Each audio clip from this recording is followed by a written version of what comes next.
Ari, thank you so much for coming on to talk all about Elo, the company that you're building now. I really appreciate it. Thanks for making time. Cool. Thank you. So where I wanted to start here, we're going to go all over the map today and explore not just what you're building, but this kind of concept of smart nutrition, the products that you have today, some of the features. And then we're going to spend a lot of time on the business model and some aspects there. Where I wanted to start is just around the decision to found Elo. You've founded other companies before. You've served as a CEO for a number of years at Quest Analytics. What was your process like for deciding that this was the company that you wanted to start next? What did that look like? Yeah, I think a lot of people, they build one company and then they get rid of it and they're like, never again. I don't want to be there. And maybe they were not meant to be or meant to do this stuff. And I think, I've been doing this for over 20 years. I've been involved in building 6 new businesses from ground up. And I've seen the movie many times, and it has very different subtitles and a plot at times, but the same principal ideas is the same. And in my case, the cast of characters have been the same in few of the movies. But I think for Elo, it was really something I wanted to do for a long time. So this goes pretty deep into my core, and 20 plus years ago, year 2000, my wife she discovered she had a big lump on her neck. She had a thyroid tumor, and that had to be removed quickly. Luckily, there was no life-threatening condition after it, but then it ended up leading into autoimmune diseases and maybe underlying problems in health that were neglected before or hidden by, for example, hormonal treatments that you get if you are on birth control. That led us into a long, challenging journey on trying to find a way to keep her healthy. And in the end, we were trying to get a family. Then years later, realized that we can't get pregnant with certain conditions she had. And we probably spent 10 years or even more on trying to find a solution to this problem. Because, we you are in love, you want to have a family. That's one of my goals in life.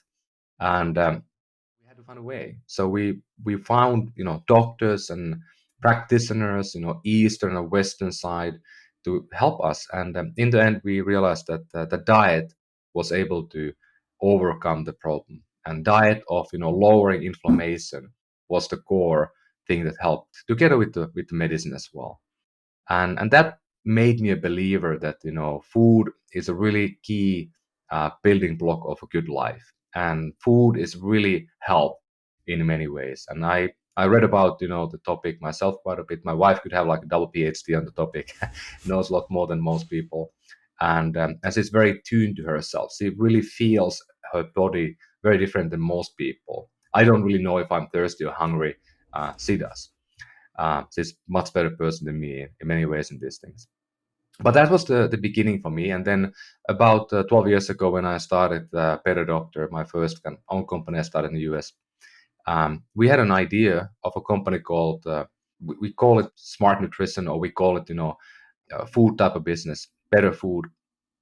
And the idea was that we could basically, collect data about your body, what you need, like, allergies and what type of diet you have, and then take your phone and point it to a product in a store, and it will tell you traffic light, red, yellow, or green. And we didn't build the company because it felt a little bit difficult user experience. That was early days of smartphones. People didn't have one in pocket on every pocket, and it was kind of clunky. And we decided to build Better Doctor instead. And now 3 years ago, we took back the idea and we looked at it and we were like, I think it's still a great idea. And we had been talking with a lot of healthcare decision makers, opinion leaders, and we saw clearly this market momentum moving in a way that we're not going to only medicate people. We're also going to use lifestyle and food and other interventions to help people to get healthy. And decided that this is the right time to start building a company in this space, to be ready when the world is ready, which will be maybe in 4 or 5 years from today. But when it happens, we talk about a massive, impactful change and shift in world overall. It's amazing. I love how so many different strands, came together, not only your experience obviously in healthcare building other companies, but kind of a previous version of the idea. And I love, your commentary there that decided not to do it because it felt like a clunky user experience, because it does, but I think a lot of people don't necessarily reflect on that. So it's so interesting to see how all that comes together. I want to ask just one question. Part of obviously, so Elo's focused on smart nutrition. We're going to talk about the two products you guys have today, smart supplements and smart protein, in just a few moments. But, part of the idea is like food as medicine. And one of the questions I want to ask, because you've had this as a personal experience, your wife kind of realizing that actually diet can change things. I imagine if I was in your shoes or if I was in your wife's shoes, I would have a moment, because everyone's kind of, you've heard people talk about it, that it's a concept. It feels like it's very different to actually see it and feel it. Did you have any disbelief in that moment that it was actually true? Like, what was that like to realize that actually by changing diet, you could have a substantial impact on health? Well, I think we, and I come from a family, and my wife as well, that we have, everybody's really healthy, athletic. They eat, been eating organic food from 70s onward. Local food is important. I traveled a lot as a kid. We went to 50 countries when I was 18 years old, seeing the world in many ways, and seeing kind of, coming to the US, for example, in 80s, and seeing, how heavy people were already in some states, very different than in the Nordics at that time. So I had a belief that, food is important and you want to invest in good food. But I don't think we ever really, and still today, I don't think we can pinpoint to one thing that did it. I mean, it's just, everything that you do when you are changing your behavior. Think about, like, you change the food from A to B, it won't happen overnight. Uh, Also, medications, they really do happen overnight. But the placebo might be that we think and believe that, something happened right then and there. But I can't still today pinpoint one thing that helped. But, lowering inflammation in your body is a key point, and it can be done by reducing sugar and maybe some carbs, and reducing certain oils and stuff like that, and certain nutrients that are not going to be good for you, and of course cutting the processed food that is usually the culprit of inflammation overall. So those did help, and I think we believed in it, but it wasn't like epiphany in a way, and that's the problem we have today. That the sexy stuff is the pill that you eat and you are fine. That's what people want. People don't want to change the way they live their life. And to me, I think the key challenge in that process was that we never had any yardsticks. There was no measurement. There was no system telling us that now we are at the threshold, or now you are improving. And in my life, I mean, since being an athlete at young age, I was the beta tester for the Polar Electro heart rate belt in 80s, and I was wearing those when I was training as a kid. And you saw your heart rate curve go up, you saw your stamina going up, you saw your performance going up. You every day you saw at the gym, you saw your weights go up, and then you see your speed of certain skating stuff going up every year. So you can measure, you're getting better, you feel good about it. And as a rock climber, I mean, my grades are going up on my climbing. I can do more difficult walls and stuff like that.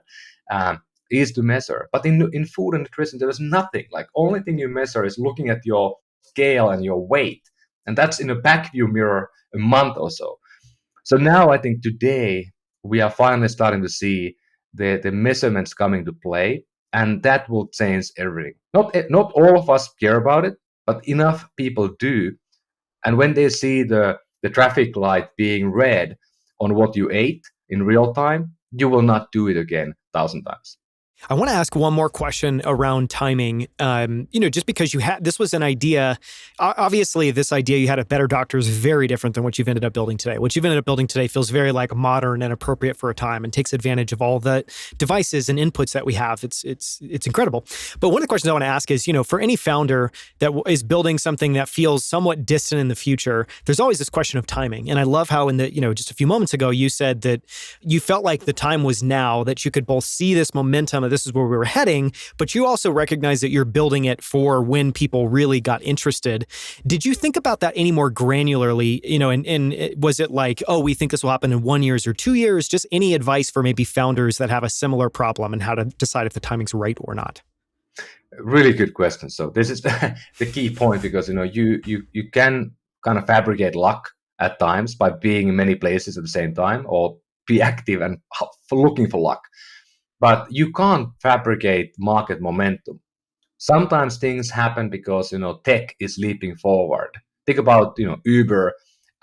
Many things that happen because you suddenly have like GPS and a smartphone and a map combined together. You could do Uber, for example. You could do DoorDash. You could do Airbnb and many other things that they just happened because you had this unlocking moment, and you can see those happening. Maybe you can even time them, but sometimes things happen that you have no idea. And we started this company right before COVID, like talk about like weeks before. and then we think about this, that the biggest problem we had on our story is that, is food delivery ever going to be real? Can we ever expect people to get food over the web and from the mobile to the doorsteps and kitchen counter? The second one was, are people ever going to do like blood testing at home? Will there ever even be a system of blood testing at home after Theranos debacle? So those two things were complete unknowns that nobody knew about. And then COVID happens, and food delivery goes from 20% to 50%. Now it's ubiquitous. And the blood testing and like COVID swapping the nose, everybody has now done it 10 times. So we actually leapfrogged over a decade on those key attributes that we need as a company, or this new smart nutrition era will need. And I mean, we are not ready. Like, people moved on already. We as Elo, as an industry, as scientific community, are not ready where people are already. People are doing longevity stuff on themselves that science doesn't even know about. We haven't even tested with mice all the things people are doing to themselves today. So it's a really interesting thing, and that to us was, I think, the key, that COVID was a massive shift that maybe like once in a generation, or once in 100-year type of scenario that nobody was envisioning. I mean, just this week we hear Mark Zuckerberg, we hear the Google founders apologize that they hired too many people. They hired 100,000 people during COVID, and now they're laying them off because they didn't even understand that this thing that happened is not going to be permanently here to stay.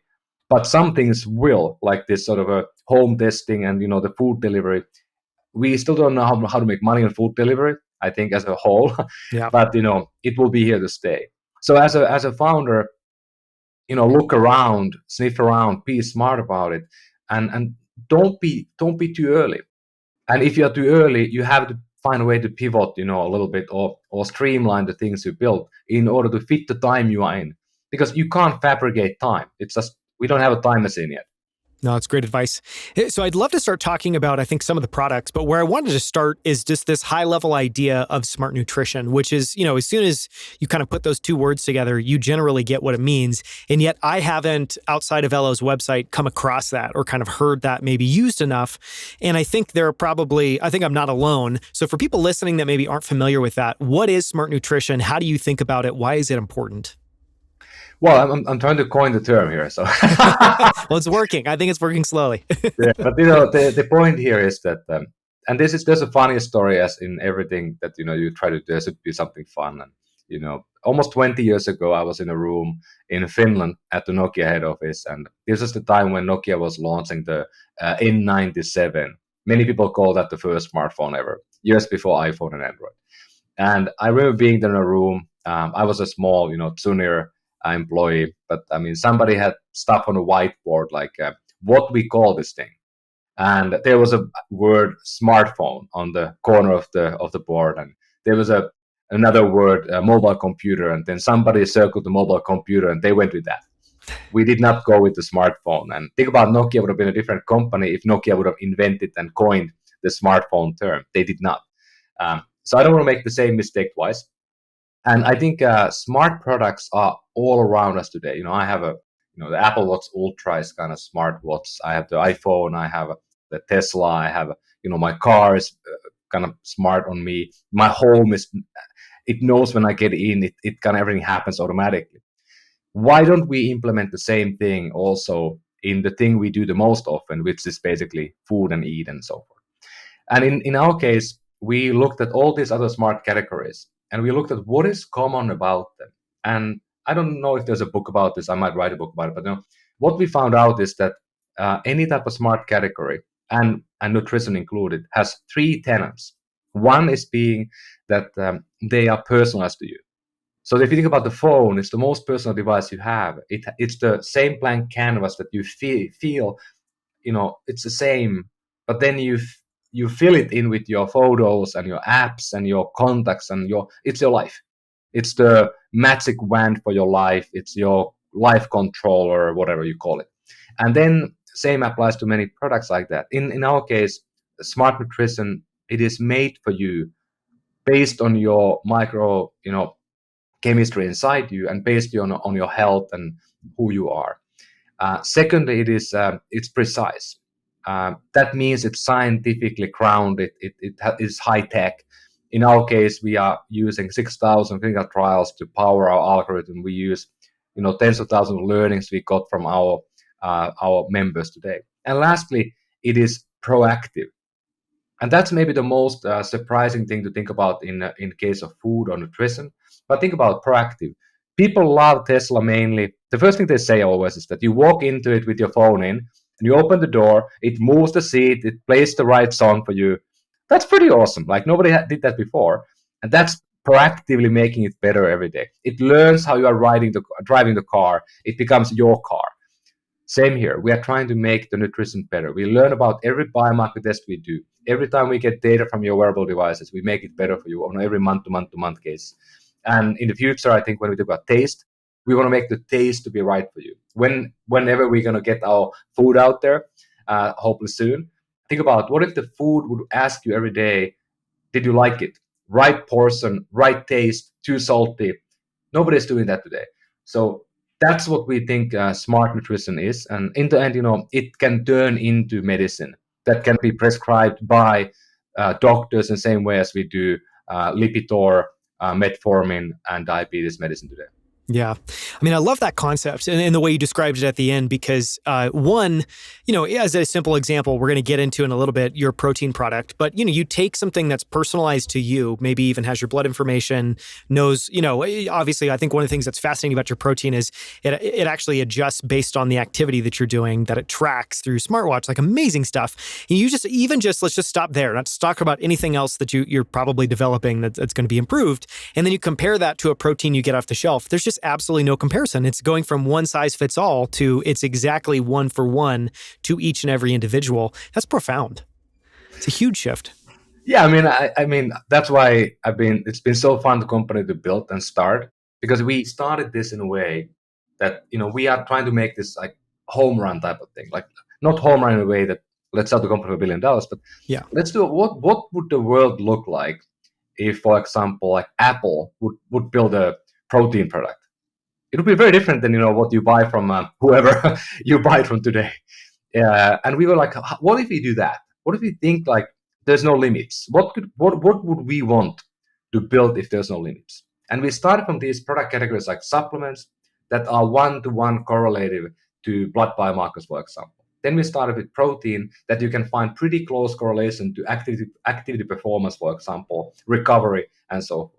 And we will go more and more in the direction of medicine when we graduate as a company. But you can't start in the beginning by building a meal plan that will cure cancer. I mean, nobody would believe us. We would not have no way credibility to do it. sure. And some people are trying. It will be very, very big uphill battle to do it before we have enough scientific evidence. But we have a lot of scientific evidence today on supplementing and improving your vitamins, for example. We know that's doable, but nobody really has done it before. And in the case of protein, we wanted to really make this like, we had this thinking hat going on in the company for a long time, like the second product, like what is it? And we wanted to build make a mark with the protein, like build our own product that nobody has done before. And we really took the data we all have now, if you are active, you likely record some of your workouts with Strava or Apple Watch or Peloton or Tonal or whatever you use. So we wanted to pipe all that data back in the system and every month re-architect your protein plan based on your last, well, we look back 30 days. So it's not forward looking. Maybe in the future we can make that happen. I don't know how yet. We need more AI and more data. But at least, there's a one consumer who, or one Elo member who sent a note last week. I mean, it was so fun. My co-founder Tapio, he was high-fiving everybody and he was like, this is the best thing ever. Like, the feedback was, you Elo guys are so sneaky. You actually changed my macros and my amino acid blend on the protein because of my last month's activities. Wow. I can't believe this because we don't even explain it that well. So he did not know that will happen. And then he was looking at the label side by side and saw that happening. And that made my day. And that's kind of what, when you build a product, you don't always want to tell people exactly what you will do with the product. And I was holding on buying a Tesla for a long time. I think I was buying the X back in the days. My son was then young, and we were about to buy the car, and he got stuck with the silly door. Almost cut himself half. And he was like, I don't want to buy the car. And he started to hate Tesla, so we couldn't buy it for like 5 years. And now we finally got one. And I'm being flabbergasted by the fact that how brave the team has been there on taking away features and not telling people what the car does. There's no tutorial, there's nothing like that. So they let you find slowly all these cool things that the thing does. Same kind of applied to Apple iPhone. It doesn't have a manual read and then you use. You learn new ways to use the phone still a year or two after you bought it. That's what we want to build Elo. We want to give you the core things then and there and explain them, but then you can find new things and Easter eggs maybe a year later. Yeah. I mean, just two notes or two ideas. One, in that example, I think what's so cool about it is part of what you're doing is taking physical products that people think are dumb, that never change, that don't update in real time. And you're actually saying, no, this is like software. We can actually change this in real time. But the other thing is, I think what you just described to me feels like, the next evolution. And just to kind of repeat that back, if we have one size fits all product that we then move to, it's personalized to you, but it's personalized based off one simple test. And then it's like, here you go. This is the thing that you need. You guys have now taken it a step further and it's personalized, but it's personalized in real time, which to me is powerful because some of this stuff, like what's funny about it is just reflecting on, well, why is that right? Why does that feel so natural? And, to your point earlier about food taste changing and portion taste changing, I would bet that the ideal product would actually change portions and change flavors depending on you, because you might go through phases where you like spicy food or you're working out intensely and you want more. And yet I don't think most people take into account that that's actually is natural and right, that the product should change for you in real time. Yeah, I mean, it's so funny because, one thing that we know now from everybody who is using the product, we know the active energy, for example. Think about linking the active energy and the amount of food you have in you. I mean, we all know that health is not about calories in, calories out. It depends what type of food, nutrients. But in the end, you know a lot and you can do a lot more than people have thought about before. And I think one thing that, is key here. And I mean, I'm not claiming we cracked the, nut yet. I mean, we are in the very beginning of a company, but we have, a couple new things out there that, I mean, I'm really proud about. Some of the best things I ever built in my life. And I've been a user for myself many years. Many of my friends are users, and I mean the feedback is amazingly good every day. So that makes me feel great. And these people that are my friends, I mean, they are very, very, very difficult customers. I mean, they are wealthy and they get anything they want, and they are very needy in a way. If I can make them happy, I think we can make a million more people happy every day. So what we had to do at Elo to make this doable and possible. So you had to kind of really internalize the core idea that we are not going to do products that are not good enough. So like you said, we at Elo, we are not building products that you can't have the feedback loop. We will not launch a product that, we have 50 people who came to pitch us, you want to work with us because we have this unique ability to collect data and help build better things. We said no because they were not ready categories to build the product that you have a feedback loop. In order to make this happen and to build it in like a cast in stone for the company, we decided as a team to make personalized, precise, and then proactive, not only the core values of our company, the product, but also the company. Those are now the three values of Elo. So I wanted to my thinking was that what if we could have a company that the product and the core company values are the same? I mean, that's really, I think it's a good idea. I don't know if anyone's done it before, but that really hit us, last year, and we implemented that last year. And I think it's really cool when you can now look at these lenses on every decision you make, not only for the product, but also hiring decisions and, investment decisions. Who do you get as investors and so forth? It's been really cool to think that way. I love that perspective. And I love, that it starts with the product. And then, this idea that, well, if it's good enough for the product, why wouldn't we make this a core value of the company and start using that as a guiding, kind of guiding principles? Talk a little bit about, I'd just be super curious to hear you kind of reflect on how has that changed or how has that shaped how you think about hiring, how you think about roadmap stuff? I mean, very clearly right there, you gave a great example of just, it adds a very rigorous lens to what products you create and what you don't. Where else does that show up kind of tangibly? Yeah, we implement that now as part of the hiring. We are still middle of that. So because we just now are getting to hiring is pretty slowly. We haven't hired that many people before. Many of them have been known quantities for the company. But yeah, we define that now into the way how we hire. We are using Product Board as a tool for Elo road mapping. And we have those are the principal ideas that we are evaluating every product decision on. So there has to be a ranking based on the value metric in order to see the prioritization of different things. And I think it makes things easier. I don't claim we fully yet have implemented that throughout the whole thing. It will take time, and it's a bit of a new way of running a company. We're trying to be also, because we are so small, we try to be pretty nimble in the way we operate. We don't use OKRs yet. We use these rocks that are kind of like a mini, like a baby OKRs, a bit simpler. We don't have like a trickle down to every team member level yet, their own rocks. We do it on a team level. So we have simplified a bit, but I feel good about it. And I think these are often the ideas that if you can make them stick in the long term, they will have a fundamental impact on the company trajectory. Yeah. No, I mean, and the reason I was kind of asking that is, my mind, just the gears in my mind start turning, just thinking about even something as simple as like, we're not going to build products that don't have a feedback loop and that don't change in real time. That immediately starts to influence like, okay, well, who we're hiring, we need to make sure, how are we testing and screening for candidates that can build products that have a feedback loop? Because it is very different. I think maybe if you've built something in software, you're used to that. Although I think actually a lot of times people aren't using a feedback loop to continually improve the product. So it's just interesting to think about where that goes. And it does seem very powerful. I'd be curious to hear how that shows up, maybe if we talk again in a year or so. One of the things I wanted to talk about, just to kind of zoom out for a second, is what informs this feedback loop, because I think it might be helpful for people because, at least from what I can tell, you have, in this, I'm going to kind of go all over the map. So I'll give my best take. Please correct me where I'm wrong and fill in the blanks. But obviously for the supplements, you have a blood test, which gives you all of your biomarkers. You also have a kind of a qualitative survey, which is asking people just questions that they could obviously lie about, might be slightly untruthful, but it's going to be helpful. Just, their goals, kind of what they're eating today. You then have all the data that people are getting from wearables. And I don't know if there's a limit there, if you use smart mattresses and Whoop and Apple Watch and all of that.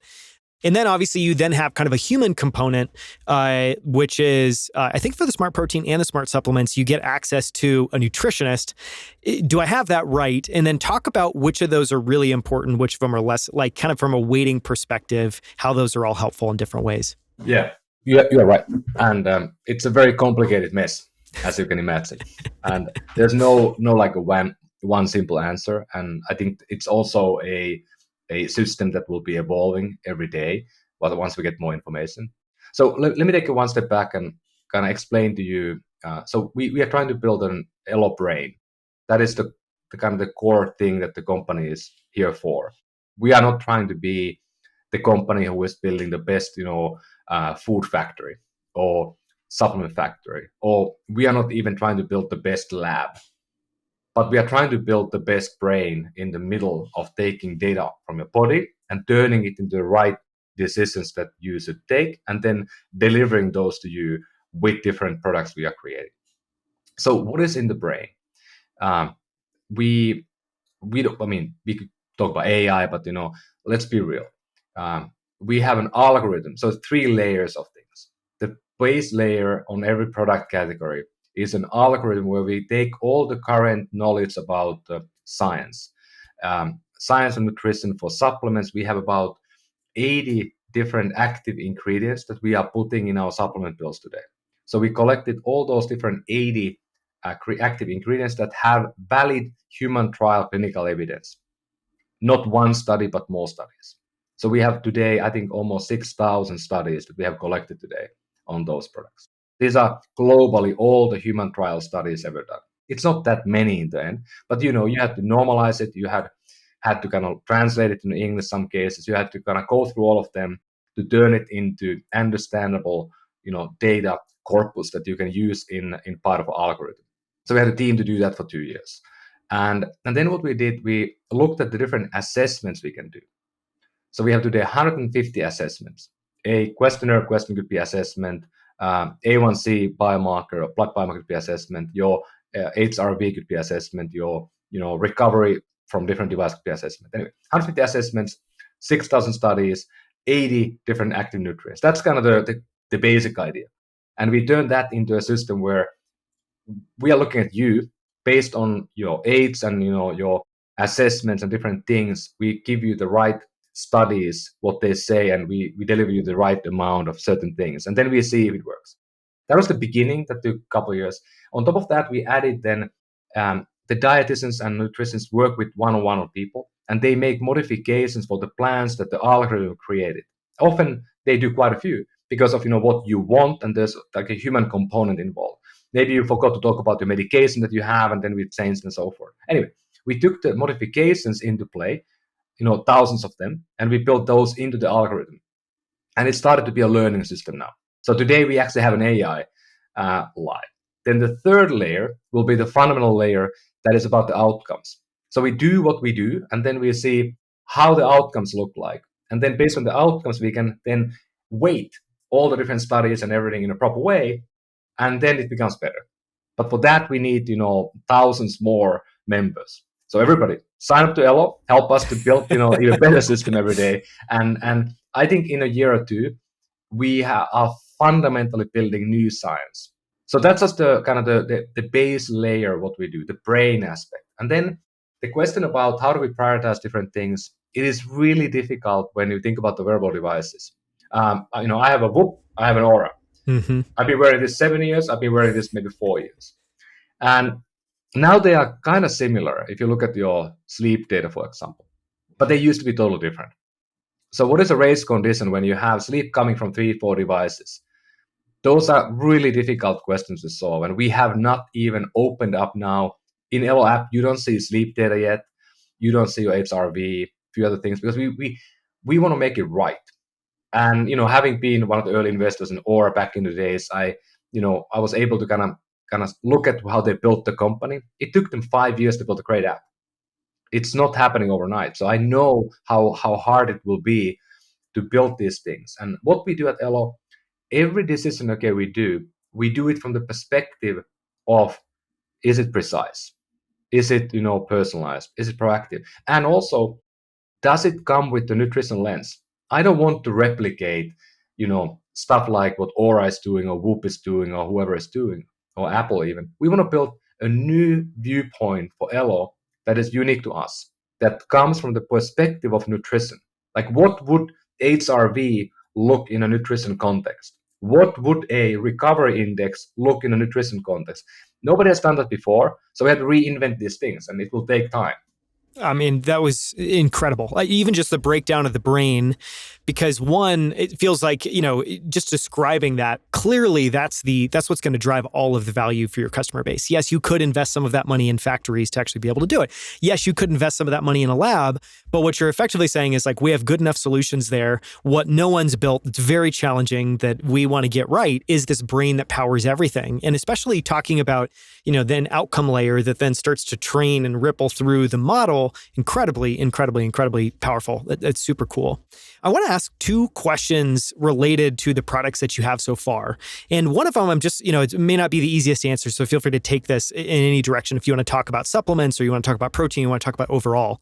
One of the things I wanted to ask is around product market fit. So clearly here, you guys could have a view that we know we're starting with customers that have some disposable income that are interested and open to doing all of this health stuff and kind of pushing the frontier.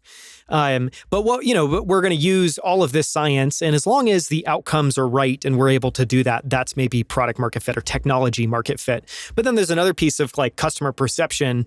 So it just seems somewhat tricky, or maybe a different way to say it would be you guys might have to take a very specific different lens on product market fit. How have you approached thinking about that? How do you think about that at Elo? So it's interesting. I mean, I don't know if I ever been myself in a company that I was running something that was my own product or thing that really had a product market fit. Yeah. Because if I talk to people, I know a lot of people who had that, and then it led into hypergrowth. And when you have it, because then you can't produce enough the stuff that you're doing. That's really truly the measurement, I think. And I don't think most companies ever end up there, because it's like this sort of unique time that it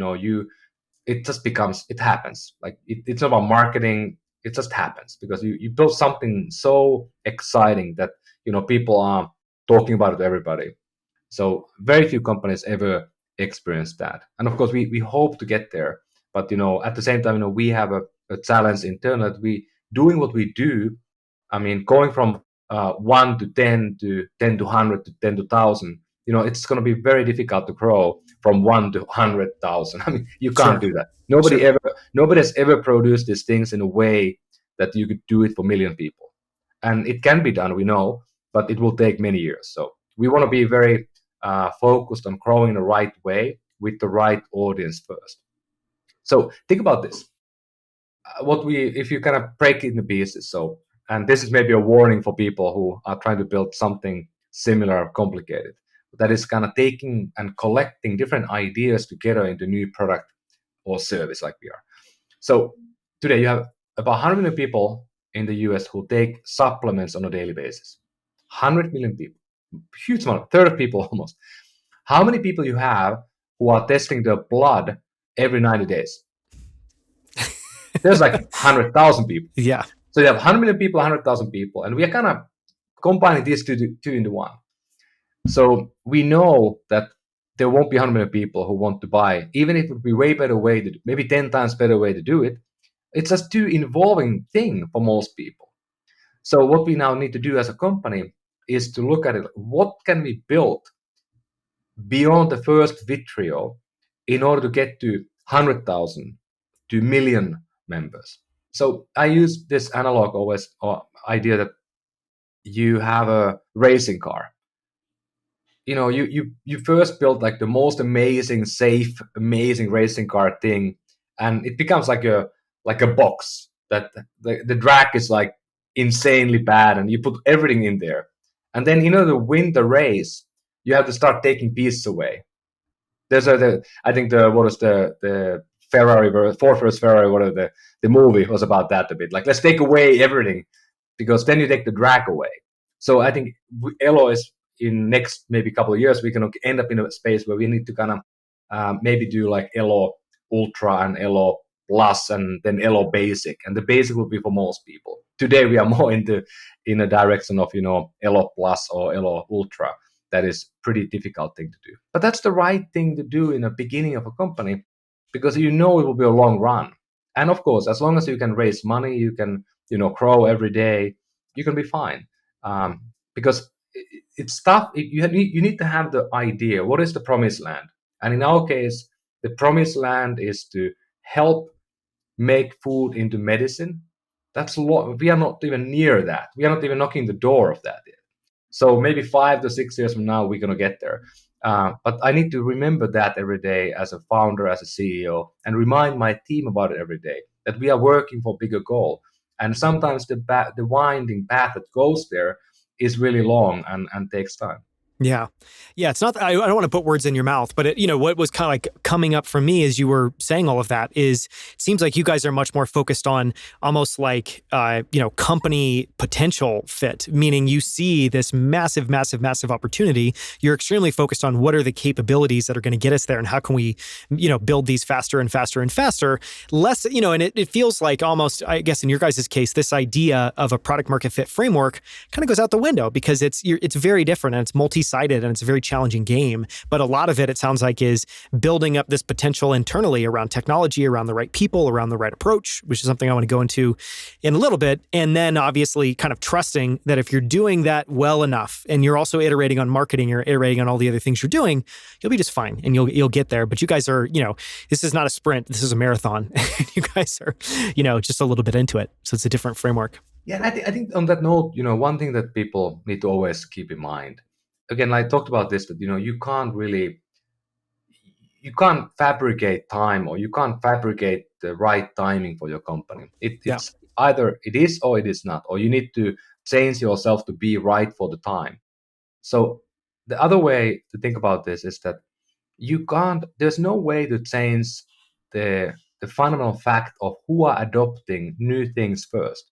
There have been a lot of companies in healthcare, a ton of companies that looked really good. Some of them went public, but they were building these tools that are technological tools for people to use healthcare better. But they were not built for the early adopters, but they were built for people who work for Walmart or Caterpillar. Not naming company names here, the health companies. They know who they are, and I have been involved there. But the fact was that every company who built a product that was too sophisticated for the late adopters, before the early adopters had adopted it, it never worked. There's no way you can build something new like what Elo is doing. I think about, I'm taking your blood and turning it into nutrition. Sounds pretty biblical or Star Trek, depending where you come from, but not very normal thing. Like, most people even don't believe this could be possible. So I can't expect, the people who are the obese people suffering from chronic conditions today and struggling mightily, they will not be the first people who adopt it, no matter what I want to do.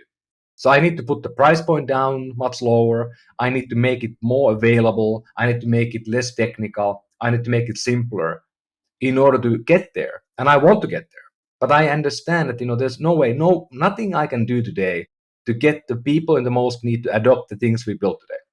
So what we kind of do now, you have to accept the fact and be fine with it that, I am basically bringing the gap of the have-nots and the haves bigger and wider by doing these things. I'm going to make some people healthier. They're already healthy. I make them healthier and even longer, living longer. And then the rest of the people are suffering mightily. So you have to accept that fact. But, in the long term, I hope the things we built will start to work also for the people who are in real need, the big masses. No, it's such a great point. I mean, it's building a company isn't chutes and ladders. You don't get to just suddenly take a shortcut and go all the way to this final point. To your point, I think it's very well said. You have to, I guess, one, know where you are, focus on success at that current stage. And then if you get that, you get to earn the right to go focus on, okay, now what does it take to bridge that next gap? But there is no shortcutting it. And I mean, it is very powerful because to your point, yes, you know what you generally need to do, the direction you need to head in, but you also can't fixate on that. You need to come back to where you are now and just kind of execute best at this moment in time. Really well put, actually. I really like what you said. That gatekeeping point is such a key one. And that should be also thought about when you define the goals and milestones with your investors. Like, what is the B or the C or the D round looking? It could be like, are we passing this gatekeep or the gate that we can actually expand now beyond what we are? Because people love expanding too early. Yes. Oh, yeah. I mean, it's literally the default. I think 98% of companies and people just, that's our preference. That's where our brains want to go. And to your point too, like I have an enormous amount of respect for founders and teams that can be disciplined around what those metrics are in gatekeeping, because it's also very challenging to like gatekeep yourself and gatekeep the team, because it has to happen at every single level. The CEO also has to do that. The whole team has to do it. I want to ask one question around kind of monetization. You guys have a membership model, and obviously just looking at the products, just meaning there's a recurring price. I'm basically agreeing to become a member, and then it's a price per month. And I guess two points on that I wanted to get your feedback on. One is it feels like it, putting on my like finance hat, it feels like it de-risks this business. You start to have stickier revenue. People aren't just buying a product once, but they're kind of becoming a member. But then on the other side, it just makes sense, especially for smart supplements. Like clearly it would make sense as a monthly membership model. For smart protein, I'm like, okay, this is interesting because it is customized. So I guess just talk a little bit about, was that a philosophical decision? How did you guys think about that? Why do you think that's the right way to kind of monetize the products that you have today? Yeah, I think there are two things here. One is implementation and the complexity, because we have a very complicated product in many ways. We want to simplify it. So the one fixed price made a lot of sense in the beginning. But I think we already have enough people that we know that some people want a more a la carte. They want to modify the plan. So I think there will be multiple different options coming out from Elo for supplements, and I think also for protein in the coming months already, because that's what people want. Sure. And some people, they realize that they maybe want to pay less and get less often testing. Maybe they want to make the testing to be more a la carte. So we learned a lot in the last year and a half, and I don't think I have a really good answer, like what is the right model yet. For the protein, I think it just makes sense in a way that there are a lot of people who have a protein habit, and we make the habit maybe a bit more formalized and a bit more thoughtful, because we can help you to dose right time and the amount. We can make the sizing of the product custom to you, so we can actually probably provide you the right cadence. And today we don't really have the sizing and the dosing is not really as flexible as it will be. So some people are now unhappy because they want to have like two bags a month, whatever. They do protein a lot. So we need to learn on those. And I think there's this idea that subscription is a really good way of making business happen, because of if you can find it's like the SaaS business. It works because companies buy stuff and they never forget to cancel. There's only some people who use it and then they don't want to cancel, so be sticking forever. I don't think that's the idea. We don't want to cheat people to get into this sort of forget it and go.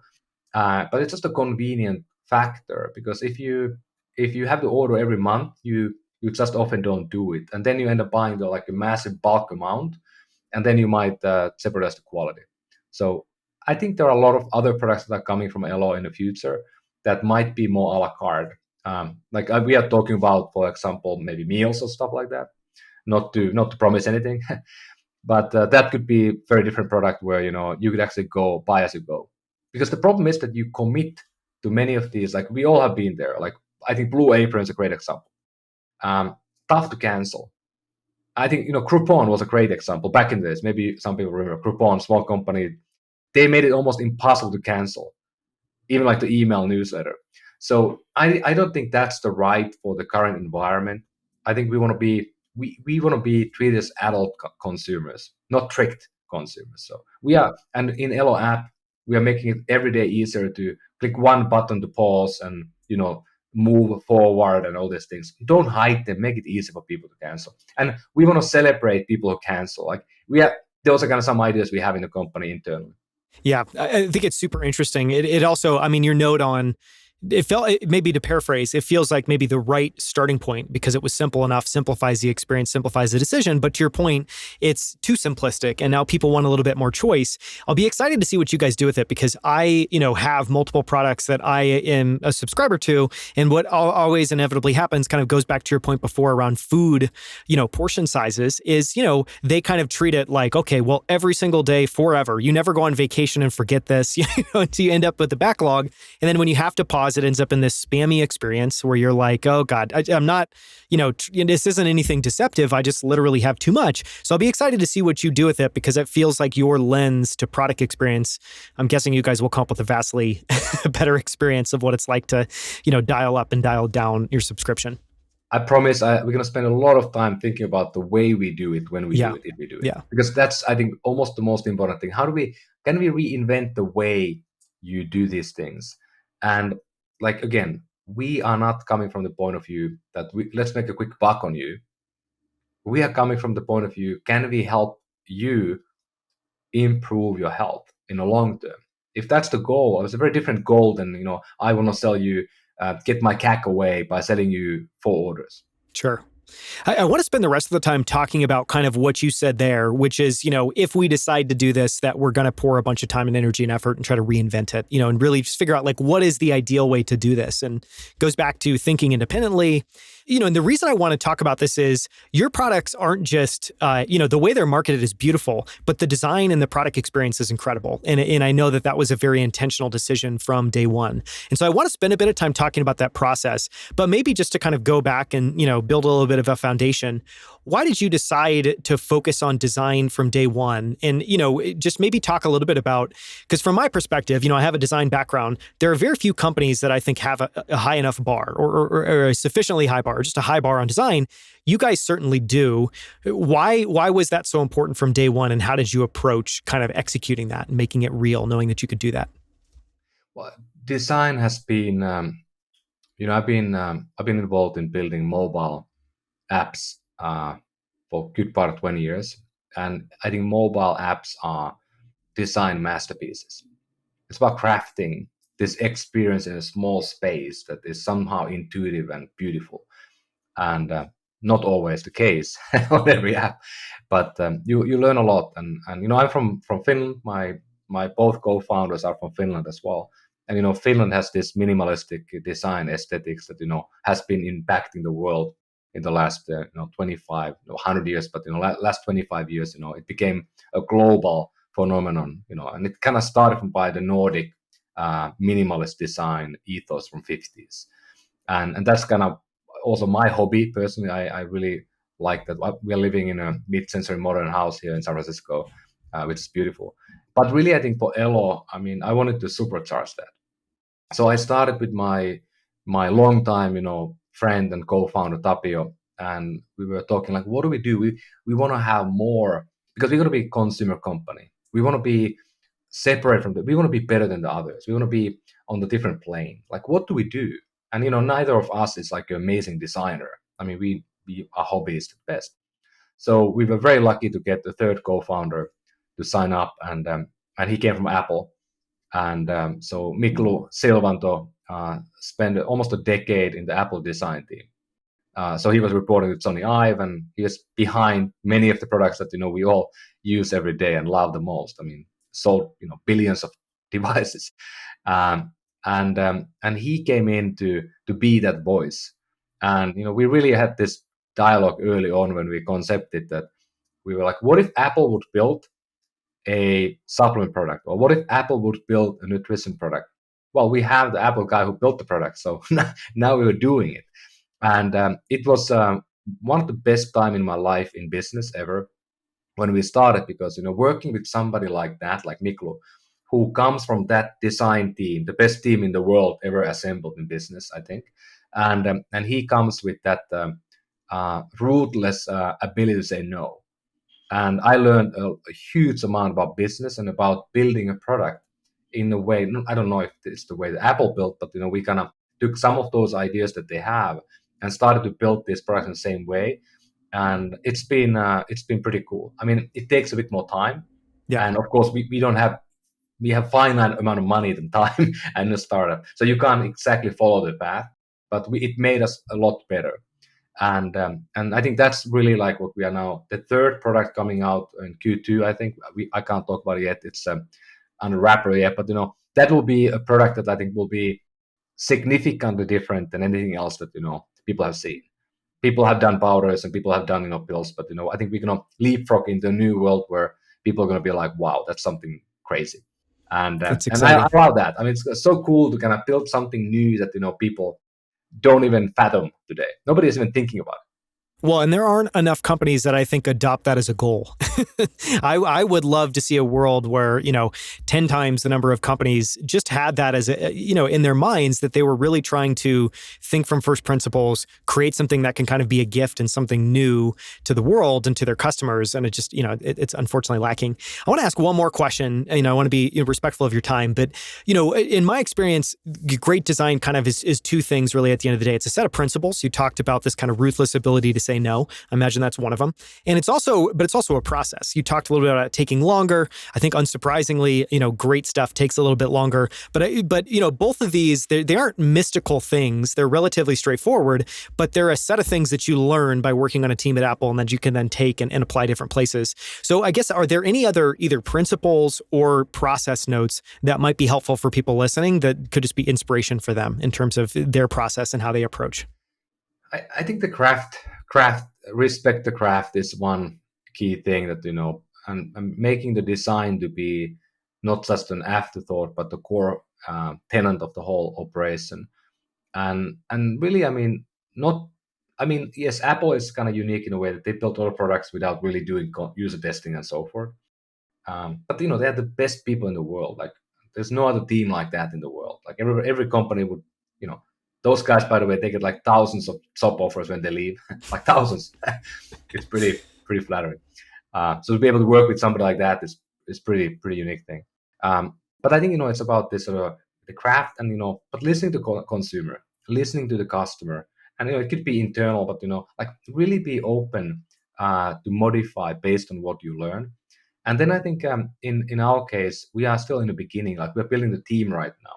We are right now trying to hire, for example, 2 designers, a UX lead and a designer for our app.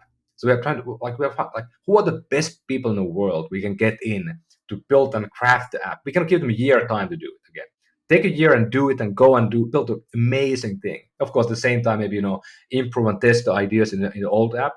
But that's kind of what you have to do. You have to break the mold. It's so tough to build a mobile app, especially, or web experience, where you always add on top of the old stuff.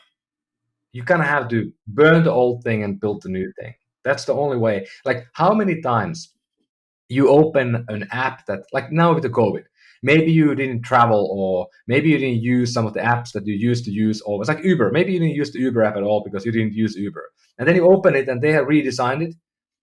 And it's no better. It looks different. It maybe functions a bit different, but it's not really a better app. Sure. And that is frustrating to me. Somebody spent like a 50 people team, spent 2 years building this, and now it's totally different, but it really is not better for me. Like, how can we get to a level that every time you have a major upgrade, you actually open it and you're like, this is better?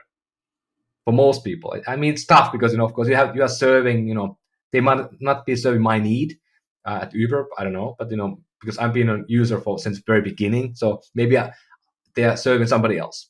But it felt like it's not a better app. I mean, it sucks.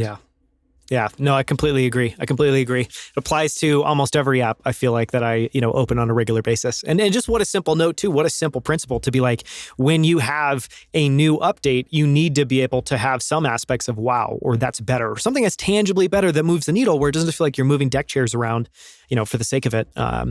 We covered a ton of topics today. I just want to give you a chance. Is there anything else that we haven't covered that you just want to quickly speak about, or anything that you maybe just want to close with after talking for, an hour and a half about what you've been building at Elo?